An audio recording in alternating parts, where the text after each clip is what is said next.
Welcome to the first episode of my video training course. Today I want to give you an introduction to the pre-examination. Let's start with some facts first. As some of you might know, since 2012 it is obligatory to pass the pre-examination before you can take the main examination. And since you can take the pre-examination only once per year, this is another significant and time-consuming hurdle on your way in order to become a European patent attorney, especially when you do not pass the pre-examination the first time. The pre-examination is a multiple choice test, and that is already one of the first differences to the main examination, since in the main examination you will have to answer more or less freely. It is not everybody's taste to work with pre-prepared answers, however, that's how the pre-examination is constructed and we have to live with it. So you will get 20 questions, 10 of those relating to legal knowledge, being the questions 1 to 10, and 10 of those relating to analysis of claims, being the questions 11 to 20. The duration is 4 hours, which sounds comfortable, but we will see later if that is really the case. Furthermore, in order to pass, you need 70 out of 100 points. Again, this is a difference to the main examination, where you just need 50 out of 100 points to pass. As I said, the pre-examination is a multiple choice test, and that means you will have to fill out a so-called answer sheet. It seems silly to emphasize this, but you need to fill out the circles in the correct way to get the points. This is important since the answer sheet is recognized automatically.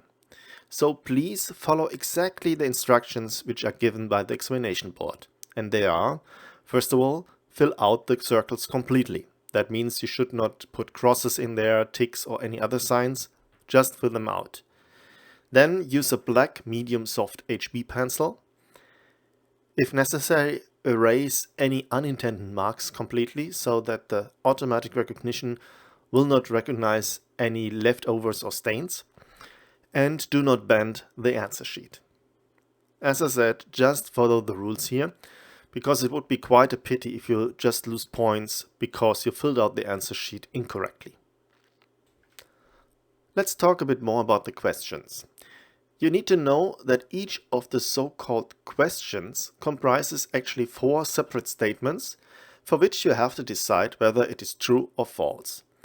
That means in total you will have 80 statements for which you will have to make the decision. Sounds easy, doesn't it?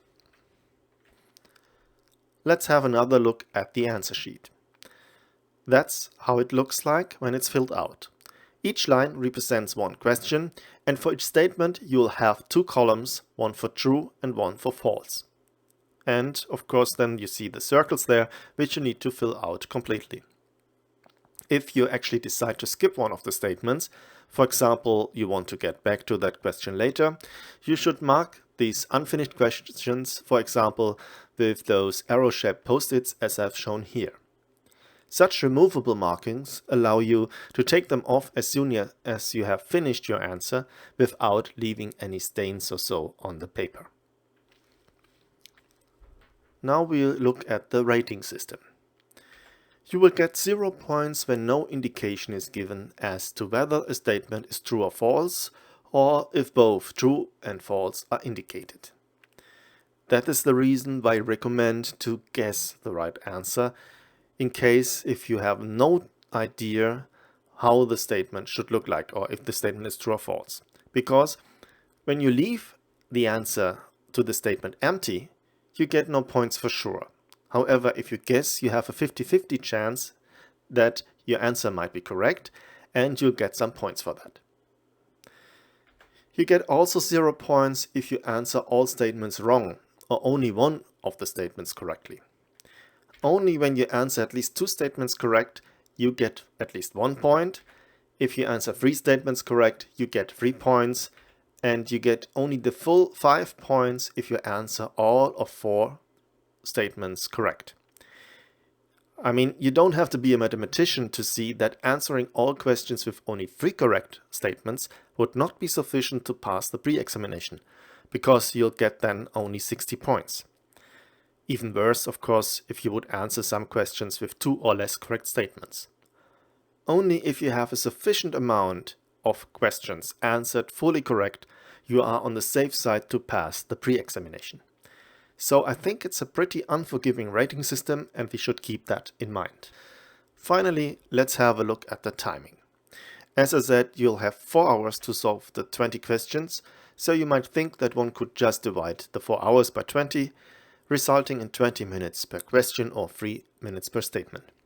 However, I recommend you divide your time a bit differently. I recommend that you use maybe something like 8 minutes each for the questions 1 to 10. The reason here is that I think the first 10 questions are much quicker to be answered, or easier maybe even to be answered, than the other 10 questions later on. And you have to do some reading also for part 2, because you get some documents actually provided with part 2, being an application, some claim sets, and some prior art documents, which you need then for the comparison and the claim analysis. And also the questions themselves, the questions 11 to 20, they, I think, take more time, because there you don't have legal questions, which you should have in your knowledge anyway. You have to compare here figures with claims, scope of claims, maybe also disclosure in the different documents, knowledge of the skilled person, and those kind of things which you have to develop in the pre-examination, during the time of the pre-examination. And that's why I recommend something like 40 minutes each for the questions 11 to 20. And in the end, you should leave some time for final checkup.